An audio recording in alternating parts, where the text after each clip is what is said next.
What's the whole point of the query / Ctrl-E in Chrome? In Chrome, if I type anything in the omnibar, it will search Google for whatever I have typed.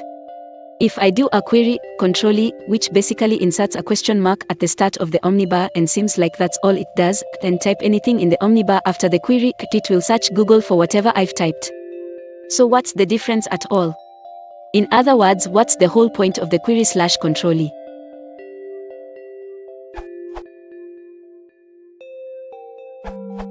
In case you enter something that looks like a domain name, but isn't, in the context you're using it, like e.g. Microsoft.NET related technologies, Visual Studio.NET, VB.NET, etc., and you want to prevent the browser from helpfully interpreting it as an URL.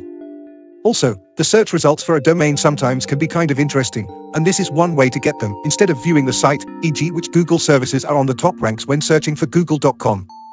Googling for a web shop domain can also find reviews for merchants you might be interested in buying from. There are quite a few scenarios where you want to learn about a website and not go to the site.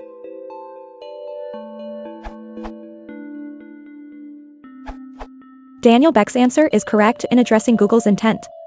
I think it's also worth noting that if you use Ctrl+E from inside Chrome DevTools timeline tool, it will begin a recording. However, if you then click anywhere on the target page you're testing, it will shift Chrome's focus away from the timeline tool, rendering a second Ctrl+E incapable of ending the recording, as Chrome will instead open a query. This seems to be an oversight, rendering Ctrl+E unusable for discrete test purposes.